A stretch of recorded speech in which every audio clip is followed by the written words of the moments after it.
for closing remarks. All right. Well, thank you, Madam Chairwoman. It's always a wild adventure here in the Oversight Committee. And as the language was just used, wild and sloppy is not what's happening in this committee, but what Elon Musk and Donald Trump are doing to our foreign affairs and foreign aid. And in fact, if my friends across the aisle would like to understand the real world impacts of the tens of thousands of Americans who've been laid off and the people who are suffering around the world, go home and talk to your own constituents, because we know they're coming to your town halls, and we know that behind closed doors, you are calling the president and you are calling secretaries and telling them that your constituents are upset and that you don't support what they're doing. So I do not appreciate you all sitting here pretending like this is not what you support, okay? So let's talk a little bit about the gutting of foreign aid and global realignment that's happening under Trump. They're dismantling this agency. They're withholding funds. They're firing tens of thousands of U.S. aid staff. They're hacking federal data systems. They're stranding aid workers across the world. International food aid is rotting in ports. American farmers have lost millions of dollars in income.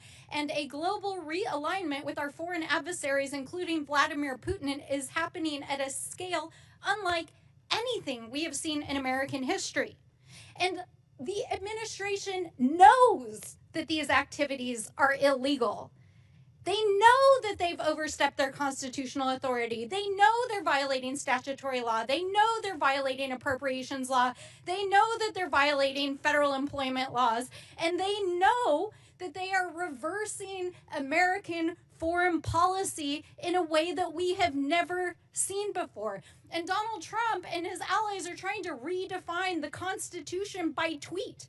They're threatening federal judges, intimidating federal employees, and yes, even members of Congress using the Department of Justice.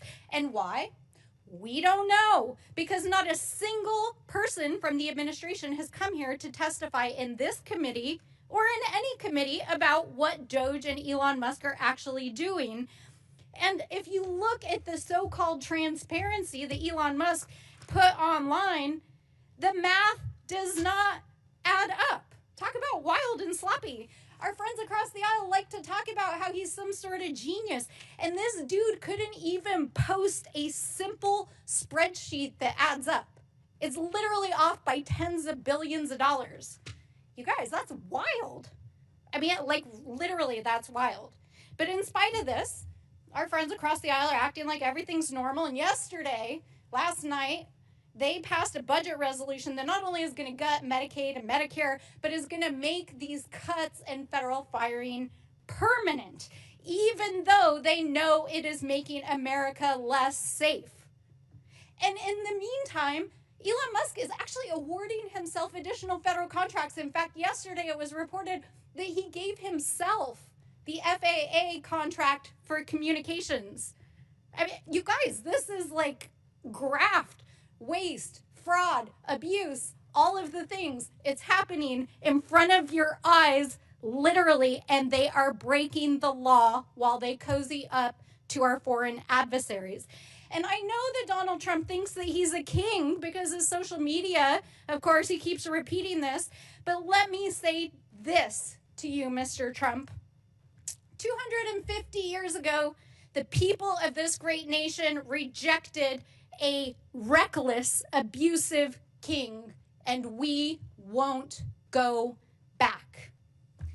And for the thousands of federal workers out there, the aid workers, the advocates, and the people around the world who are impacted by these reckless and heartless and harmful and disgusting cuts that are impacting people across the world, know that we see you, we stand with you, we are fighting for you, we are in the courts, we are in Congress, we are in our communities, and we will hold this administration accountable. And we will not abandon our allies or our humanity. So with that, I say to all of you, be strong. We will fight back. I now recognize myself for closing remarks. And threats against the President of the United States will not be tolerated by anyone. And the math does add up. The United States is 36 trillion in debt. 36 trillion. There's plenty of spreadsheets that show that. As a matter